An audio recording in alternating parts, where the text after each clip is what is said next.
Alhamdulillahirabbil alamin wa bihi nasta'in ala umuri dunya waddin wassalatu wassalamu ala sayyidil mursalin Muhammadin wa ala alihi wa ashabihi ajma'in, amma ba'du.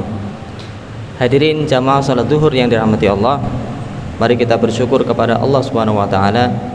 Kita masih diberikan kesempatan untuk hidup, memperbanyak amal kebaikan, mempersedikit keburukan, sehingga kita mendapatkan ridho dari Allah Subhanahu wa ta'ala. Ketika orang di luar sana mengatakan tidak ada hidup setelah kematian, setelah mati ya sudah kita mati, maka kita mengatakan setelah kematian akan ada kehidupan, akan ada pertanggungjawaban, akan ada hari kiamat. Itulah yang disebut keimanan, itulah yang disebut kepercayaan, keyakinan. Keimanan adalah percaya dengan hal yang gaib, dengan hal yang tidak nampak, entah itu nanti terbukti dengan logika, dengan sains, atau tidak terbukti dengan keduanya. Itulah yang dinamakan keimanan. Maka keimanan ini sangat berharga, sangat penting bagi kita semuanya untuk kita jaga. Hadirin jamaah salat zuhur yang dirahmati Allah, bulan Ramadan kita sudah capek ya, sudah lelah dengan ibadah. Setelah Ramadan kita capek dengan silaturahim, safar ke sana kemari. Dan akhirnya kita pun akan lelah dengan sudah masuk kerja kembali, sudah dakwah lagi, ngajar lagi, beraktivitas seperti sedia kala. Maka Allah Ta'ala berfirman di surat Asy-Syarah ya, A'udzubillahi minasyaitonirrajim. Alam nasyrah laka sadrak wa wada'na anka wizrak alladzi anqadha dhahrak wa rafa'na laka dzikrak fa inna ma'al usri yusra wa inna ma'al usri yusra fa idza faragta fansab. Fa idza faragta fansab, ketika engkau sudah melakukan sebuah urusan, lakukanlah urusan yang lain. Ketika engkau selesai melakukan sebuah perkara, lakukan perkara yang lain. Saya bawakan penjelasan atau syarah yang disampaikan oleh Dr. Umar, Fakultas Syariah Universitas Qasim, Saudi Arabia. Beliau memberikan penjelasan bahwasanya yang pertama, langkah hidup seorang muslim hendaklah bergerak dari satu urusan dunia ke urusan akhirat. Selesai mengurusi pekerjaan akhirat, urusi dunia. Selesai urusan dunia, akhirat. Seperti itulah dia hidup dalam ketekunan dan kelelahan. Yang kedua, beliau memberikan penjelasan, memberikan contoh ketika ada salah seorang pengajar lelah dengan mengajarnya, lalu membayangkan hari libur penuh dengan tidur, bermain, senda gurau dan seterusnya. Tiba-tiba dia mendengarkan imam sedang memimpin sholat maghrib dan membaca fa'idha faragta fansab wa ila rabbika farghab, kepada Tuhanmu kau akan kembali. Maka beliau memberikan penekanan, hendaklah seorang muslim tidak boleh berhenti dari ketaatan kepada Allah, dari satu ketaatan menuju ketaatan yang lainnya. Sudah taat dengan ini, taat dengan yang itu, terus seperti itu sampai dia dipanggil Allah Subhanahu wa taala. Jadi kalau kita merasa lelah dengan ketaatan, maka itu salah jamaah Allah.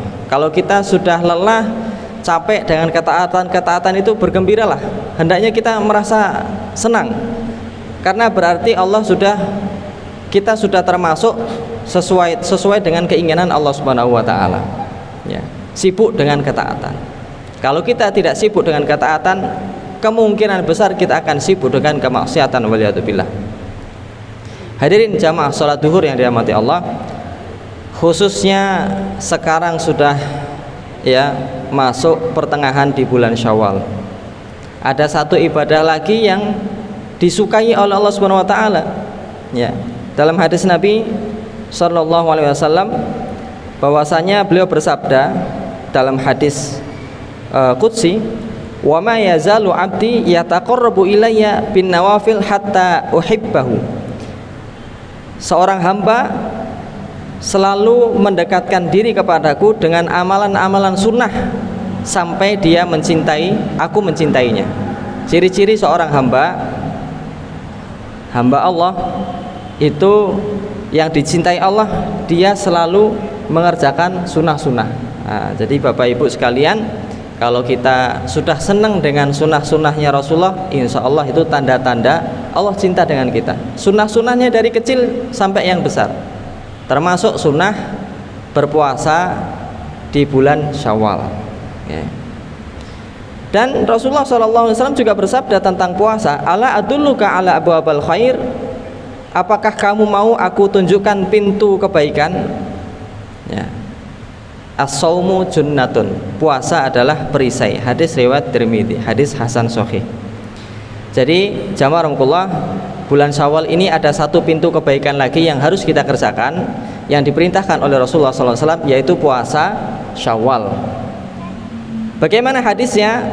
An Abi Ayyub Al-Ansari radhiyallahu anhu, dari Abu Ayyub Al-Ansari radhiyallahu anhu, anna Rasulullah sallallahu alaihi wasallam qala, bahwasanya Rasulullah sallallahu alaihi wasallam bersabda, man shoma ramadhana, siapapun yang berpuasa Ramadan, summa atsba'ahu sittan min Syawal, lalu diikuti dengan puasa 6 hari di bulan Syawal, berarti dari tanggal 2 kemarin, 2 Syawal sampai tanggal 30 Syawal, ya.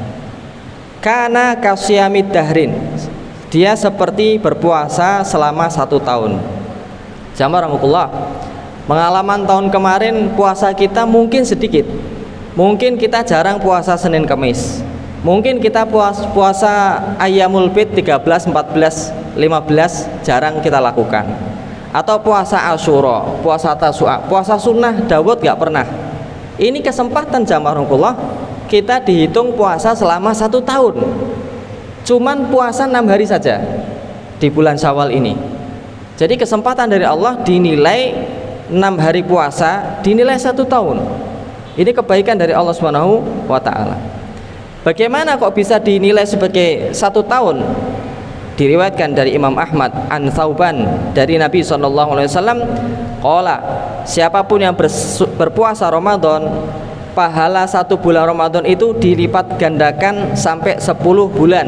Karena Allah Ta'ala berfirman, ya,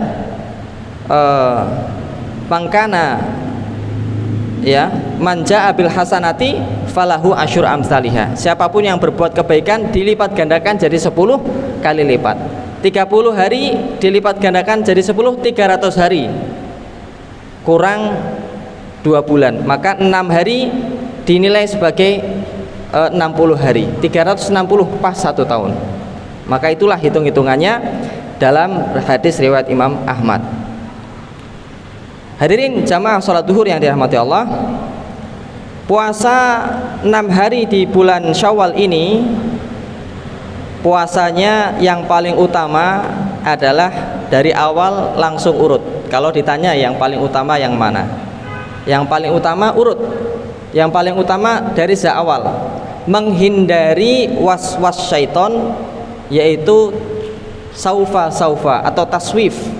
Syaiton itu selalu membisikkan kepada kita kalau mau berbuat kebaikan nanti saja. Pengalaman tahun kemarin kita bahkan nggak pernah bisa sholat, nggak pernah bisa puasa Syawal. Karena apa? Karena nanti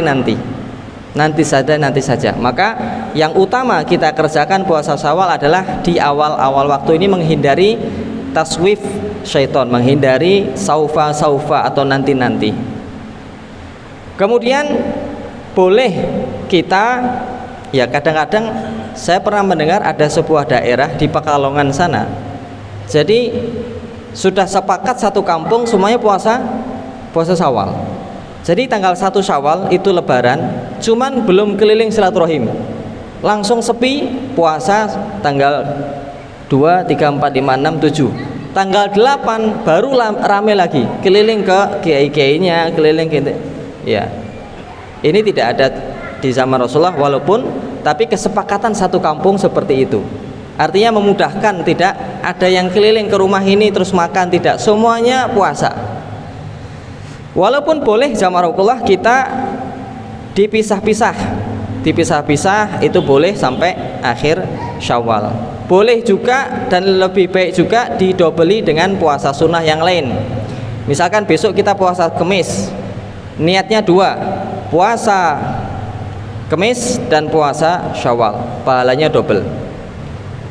Nah, cuman ada kasus kalau kita kemarin Ramadan sakit atau ibu-ibu yang tidak puasa dan masih punya qadha, apa yang harus kita utamakan? Apakah qadha dulu atau puasa Syawal dulu? Maka kalau kita lihat puasanya masih panjang, qadhanya selesaikan dulu. Puasa qadhanya, puasa Ramadannya diselesaikan dulu. Tapi kalau sudah sisa sedikit, boleh untuk kita mendahulukan puasa Syawal. Barangkali kita safar terus menerus, sulit berpuasa, kita Syawal dulu, baru nanti qadha di bulan yang lainnya. Itu boleh ya. Jadi ini memudahkan jamarmukullah karena bulan Syawal sangat singkat, belum tentu kita bisa ketemu lagi ya, belum tentu kita bisa puasa, maka bisa diutamakan untuk Syawal terlebih dahulu.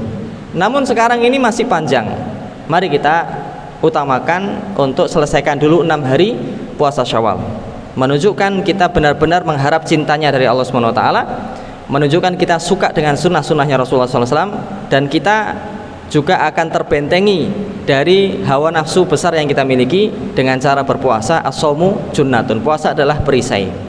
Hadirin jamaah sholat duhur yang dirahmati Allah, semoga Allah memberikan kita kekuatan, kemudahan, keistiqomahan untuk mengikuti sunnah-sunnah beliau dan bisa melaksanakan puasa 6 hari di bulan Syawal ini dengan penuh kebahagiaan, keikhlasan, dan diterima oleh Allah SWT sebagai puasa 1 tahun. Amin ya robbal alamin. Semoga bermanfaat. Mohon maaf bila ada kesalahan kekurangan. Billahi taufiq wal hidayah. Alafu minkum. Assalamualaikum warahmatullahi wabarakatuh.